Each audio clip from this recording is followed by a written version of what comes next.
excessive generalizations. And these are some words they came up with. Florida, by the way, is just bizarre to me, but I guess Florida is thought of as a retirement community. So Florida, gray, lonely, wise, sentimental, gullible, etc. Gullible, especially, is just like, you had to stay in there, didn't you? And this was based on previous research on the elderly stereotype.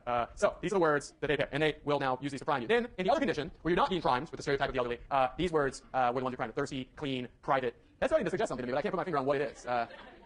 Okay. All right. Okay. So then the participants, so they did the exact same task, right? Scrambled sentence task. You're supposed to make 4 word sentences out of 5 word strings, 5 word strings, and they're manipulating, are these words in those strings? Florida must have stuck out like a sore thumb, too. But anyway, or are these words, these totally neutral, innocuous words with no connotations in that string of words? Then the participants are debriefed, and they believe the study's over. They're told, okay, all right, here's what we were doing. We were interested in your performance on the scrambled sentence task. Don't worry, we weren't up to anything else at all. You can go now. And then, actually, that's when the dependent variable starts being measured. Subjects believe that they're done with the study. They're on their way out to go back, live their life, forget about Florida and gullibility and all that stuff. And what actually happens, though, is a confederate in the hallway times the participant leaving the study and walking down this hallway. So they say you're a participant in the study. Can you all stop talking right there? Thank you. So you say you're a participant in the study, and you're leaving this room where you did the scrambled sentence task. Down there, by the way, is the hallway where the research assistant in the previous study was talking to somebody that didn't understand the task. So you're walking down this hallway, and there's a research assistant that's embedded here with a stopwatch who times how quickly you walk down this hallway to leave the experiment. You think the experiment's over, it just started. And what do you think their prediction is?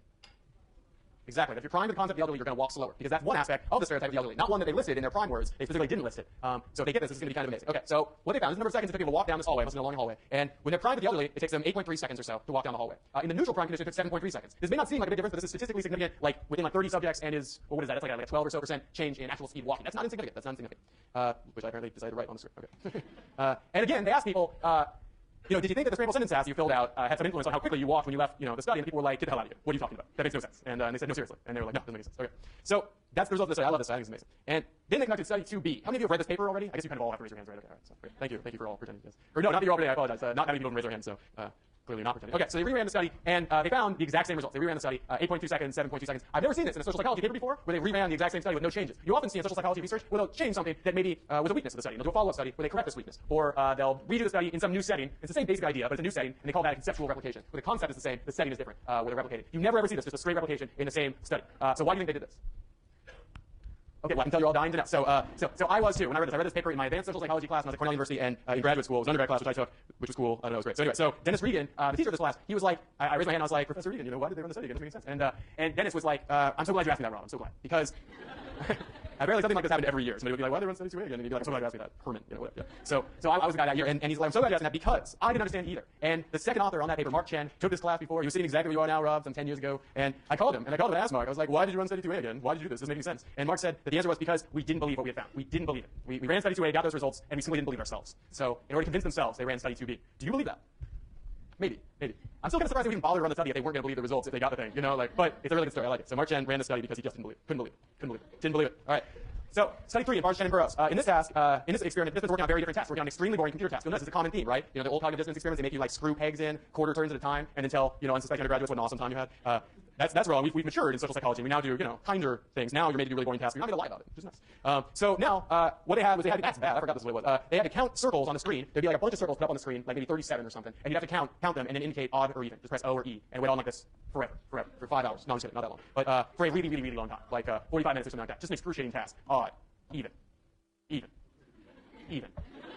So on each trial, in between, when you're being flashed these circles, they're subliminally flashing on screen a picture of an African-American face or a white face on every single trial. And in subsequent research on subliminal priming, this has been shown to be an incredibly, that's over-priming people. That's a lot of priming. Just like trial after trial after trial after trial. You don't have to do it that much. We know that now. But they didn't know that then. And so they just primed those over and over and over again with African-American face or white face. And then, so this is the manipulation, right? You're either being primed with the concept or stereotype of African-Americans or of white Americans. Then after 130 trials of counting these, odd even things, which I won't do again, the computer displayed an error message. And the error message said something like, error, computer write error problem, you must start the program over again. You gotta start from scratch, start over again.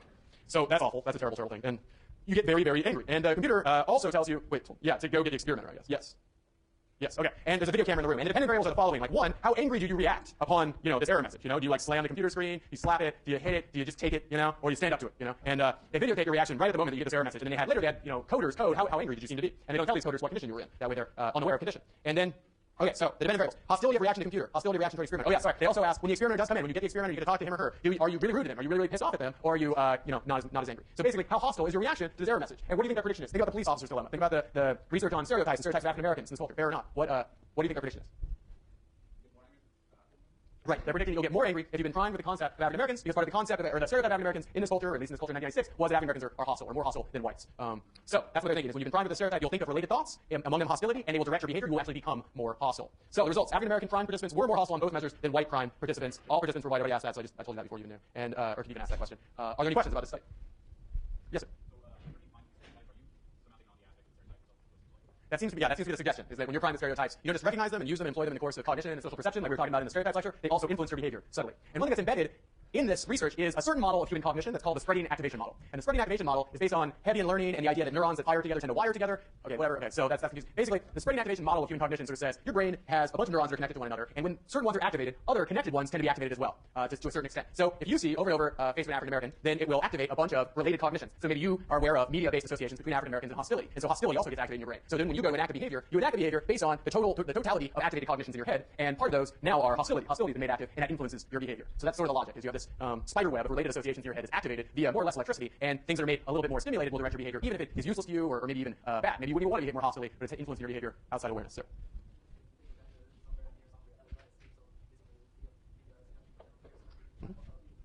No, yeah, there's a lot of media bases of the African American hostile stereotype. Yes. I think neutral expressions. Yeah, I believe. Yes. That's what I said. And what would it be if it was not subliminal? Superliminal. Okay, so yes, which I think is part of why they did the experiment with subliminal. Oh, the question is, so they were subliminally presented stimuli. The prime is presented subliminally outside your awareness. You didn't know you were being flashed these faces. Wouldn't it be weird if they'd been presented superliminally? And yes, I totally agree. It would be totally weird. I don't know if you get the same effect. I don't know what you get. People be like, why do you keep showing me faces of white and African American people? You know, you're freaking me out. So yes, okay, sorry, I should have talked about that. So how the heck do they do this? How do you flash a subliminal message on a screen so that people don't see it? You know, we're watching screens all the time. You are right now, and you're not. I mean, I might be primed. You don't know. I probably am primed right now. There's a certain amount of milliseconds that you can flash an image on a screen or a word, and it tends to then not rise to the level of awareness. If you show something long enough, then it will rise to the level of awareness. If you should flash it for, like, I don't know exactly what the cutoff is, but somewhere around like 40 milliseconds or less, and it varies by individual. So you want to go well below that threshold, but not so low that, you know, that then people don't pick it up even in their subliminal, there's the subliminal part of their mind or the non-conscious part of their mind. So somewhere in that like 10 to 40 millisecond range is the subliminal range, where an image or word can be presented to you, and your non-conscious mind will register it, but your conscious mind won't. Just a sec, yeah. So a couple people had lower thresholds than average people for being able to pick up consciously when something's being flashed at them. So a couple people had actually dropped from analysis in the paper because they were aware of the prime. Afterwards, they're like, did you know that faces being flashed at you? And they're like, yeah, I was about to tell you that. And they're like, darn, okay. That magic doesn't work all the time. I think male. I'm not sure. Good question. Yeah, I think that the faces were neutral, not smiling, you know, not showing emotion, probably were pre-created by coders for whether they were. Although there's a tendency based on the stereotype of African Americans to imprint some kind of hostile emotion on there even when it's not there. So it'd be tough to calibrate the stimulus. So, okay, so study one, superliminal or subliminal? Superliminal, exactly. You're aware. You're playing the you're doing the scramble sentence task. You see the words. You know the prime. You don't know that it is a prime. You don't know the stereotypes being made active. You don't know it's affecting your behavior, but it is presented in awareness. Study two, subliminal or superliminal? Superliminal, exact same task. Scramble sentence task. You see the words. Third study, subliminal or superliminal? Subliminal. And by the way, a single flash on a cathode ray tube monitor is about right for doing that number of milliseconds. I don't know, does anybody know this? Like 30 milliseconds is like a single refresh rate on a standard old CRT monitor. I'm not really sure. It actually, when they went to go start doing these studies on LCD monitors, they actually faced like a technological problem because the refresh rate was so fast and you can't calibrate it precisely. Whereas on old CRT ones, you just be like one refresh rate. You just make a program that would flash something for just one refresh, one screen flash essentially. Because that's what a CRT monitor is doing, right? It's just showing you flashes over and over and over, and you splice in one. Well, not splice because it's a computer, but you splice in one that's whatever you're trying to prime with. By the way, an interesting thing, you can't prime multiple words at once. Or past research has shown you can't really prime multiple words at once. Like if you were to prime not warm or something like that, what would be active in people's heads would be the words not or the words warm, but not the combination, not cold, if that makes sense. People can't take really complex thoughts that are submitted outside of their awareness through subliminal priming and put them together. Really complex images you also can't really make sense of. It has to be pretty simple images, one word at a time, and so on. There was actually a study done at NYU in the early part of this decade, not by John Barge, and they primed, and this just blows my mind, they primed the phrase, "Mummy and I are one," which is creepy, totally creepy, really weird, creepy stuff. And primed "Mummy and I are one" and did it an absurd number of times, just like hundreds of times. They had you work on this task and they primed you over and over again. "Mummy and I are one," you know, just totally terrified, right? It's like some shining stuff. It's really scary. So it's over and over and over. And in the control condition, like they didn't do this to you, thankfully. So half the subjects in the study escaped the subliminal torture. And then they tested how closely correlated your emotions were with your perceptions of your mothers for the next month. Again, very creepy. And they found if you'd been subliminally primed with "Mummy and I are one," you know, then you and your mother's emotions tended to be more similar over the next month than if you weren't. But this makes no sense. Like this has been a very criticized study because it's the only, well, for one, it's so creepy, so creepy. But also, it's been criticized on scientific grounds for just not making any sense. It's the only evidence we have you can prime complex thoughts and have them have behavioral effects. Also, among the only evidence we have that you can have long-term priming effects. Yes. Sonny. No. You're getting used to that, though. Or the question was, are all the research participants British? Oh, no. Oh, okay, because the mummy thing, where they all British. They were not, and yet the results still happen, supposedly. Yeah. Okay, so let's take a couple-minute break, and then we'll resume with the Automaticity lecture. So talk amongst yourselves, relax, refresh your attention, submit to subliminal priming. Okay, a couple of small organizational things. One, I'm told that actually the experimental participation slots are down to like 2 online, so get them while they're hot, and then I'll tell people to post more. And when they do post more, I'll send out a notice via Space. Also, you should get your tests back on Tuesday after class, so if you're trying to get your exams back, that will be the time. Can't wait to get them back to you. Yada, yada, yada. Okay, so Now we'll talk about in a course in the history of research on automaticity, which again exploded in the mid-90s, a time that you don't remember well, except maybe VH1 specials and stuff like that, but which nonetheless resonated with some of us that were older at that time. And in this period of the 1990s, the research started at NYU and then sort of popped up in the Netherlands with a bunch of researchers at places like Leiden and Amsterdam in the Netherlands started doing as good of automaticity research as the Americans were doing, and very, very interesting research they did. Anybody pronounce this name? You're all trying. I like that. That's good. College try. Go Bears. All right, we'll start with this one. You do this one. Von Nippenberg. Very good. Very good. And then this one. I'm really enjoying this. We'll just do this for the rest of it. The first time I taught this class, this woman just put her hand up and was like, yes, I'm from the Netherlands. She didn't tell me she was true, but she was from the Netherlands. She's like, it's like a house. And it was awesome. It was awesome. And I was in no position to be like, that's ridiculous. And for all I know, she's not from the Netherlands. She just wanted to make me say that name that way forever. And so I will now proceed to call him Dr. House because this woman told me she was Dutch. And for all I know, this is a 3-year deep, elaborate practical joke that's been played on me. Okay, so Dr. House and von Nippenberg conducted a series of studies. They wanted to see, they kind of picked up where Barr's and Burroughs left off, and they wanted to see how far can you push these effects of non-conscious priming on behavior. So here's the first study they did. They had participants spend 5 minutes just imagining and thinking about and listing traits of professors in one condition and secretaries in another. So this is a priming manipulation. Is this prime subliminal or superliminal? Superliminal, exactly, because they're not only aware of it, that's the whole manipulation, is become aware and think about secretaries or professors for a whole bunch of time. And then in the third condition, they weren't told anything about anything in particular. So, okay, yeah. So these primes are superliminal, as you already knew. Also, a pretest showed that the subject pool considered professors to be more intelligent than secretaries, which is kind of mean if you think about it. That's sort of mean, but they did that anyway. So they wanted to see if they could construct a prime that would, in a sense, make you smarter, or another prime that might make you less smart. And so they decided to pick on secretaries for no good reason, and then professors, well, because they're professors. So that makes sense, doesn't it? They're like, we need to pick an occupation that's filled with smart people. Oh yes, we're professors, so it must be professor. So then, after being primed, the professor, secretary, or nothing at all, you're given a general knowledge test. And they actually drew the questions from the Dutch version of Trivial Pursuit. How many of you play Trivial Pursuit in your spare time? Nice, all right, me too. I have like 6 editions of Trivial Pursuit. I'm a huge, ridiculous, I should not admit that. I just sit there and read Trivial Pursuit questions and watch Empire Strikes Back, and you get a picture. Okay. On pretest, subjects answered about 50% of these questions accurately. They wanted a test where they could increase your accuracy and decrease your accuracy. So they wanted to make a test of about 50% accuracy on average. Okay. And so what are some examples of these? Just because I like trivia, I'll give you some of these. Who painted Guernica? And they made it multiple choice. I don't know why, because you should know that. Well, okay. Okay. So who painted Guernica? Picasso. Exactly. Where is the painting Guernica? Oh yeah, it is in The Hague. I would have gotten that wrong. Nice. Yes, that's right. Isn't it in The Hague? It's not the United Nations. It is. It's in Madrid. Oh, it is. It's not in the UN building or in The Hague or some international. Did you remember when they announced this one Iraq war thing? They had to hang something over Guernica because they were afraid it would be anti-war, which is messed up. But so okay, we'll get back to you on where Guernica is. I know some of you were like, no, I know where Guernica is, and you're irritating me. Okay, sorry. Okay, another question. What is the capital of Bangladesh? Dhaka. Okay, very good. I don't know that one either. I didn't say I was good at Trivial Pursuit. And then this one is really hard. I had to look it up and study the answer, and I'm honest, so I told you that. Which country hosted the 1990 World Cup without the use of Wikipedia? Okay, who thinks it's the United States? Who thinks that it's Mexico? Who thinks it's Spain? Who thinks it's Italy? You're brilliant. You're brilliant. It's Italy. Okay. The rest of you are brilliant as well. That was very good. It's Italy. Okay. So the result of the study, you don't even remember what the study is. You're going to think about Guernica and stuff. The study is, it's in Madrid. Okay. Just because you know that. You didn't look it up. You look it up. Okay, thank you. Okay, they looked it up. Okay. I thought people were still like, I know it's in Madrid. Okay, it's in Madrid. So y'all can chill out now. Calm down. Okay, so remember the study is they're primed with the concept of professors, secretaries, or no prime at all, and then they're asked to answer a bunch of Trivial Pursuit questions. What do you think they're predicting will happen as a result of this prime?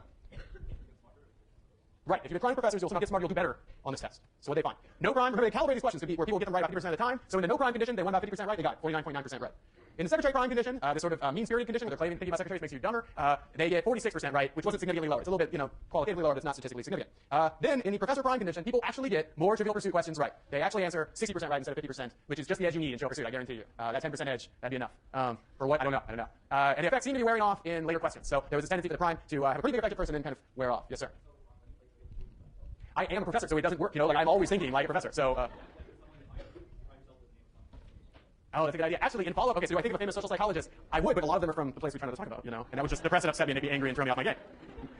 Actually, one thing that they found in subsequent research is that when you prime people with exemplars, like specific people, so if I did think about a famous social psychologist that I really did respect, like not from, like it would actually supposedly have the opposite effect on me, because there's a contrast effect. Supposedly, and this is something they found, when you prime people with exemplars, they tend to think, like they did this study with Albert Einstein. They primed with Albert Einstein, and you actually do worse on some kind of intelligence test later. It might have been the same test. And the reason is, when you think about professors, you're like, professors, smart, knowledgeable, obnoxious, whatever you think about when you think about professors. And then when you think about Albert Einstein, you're like, I'm not as smart as Albert Einstein. And they did the same thing with like supermodels, where they primed you with supermodels, and you get dumber when you think about supermodels, or if you're Dutch, I guess. Yeah, I know.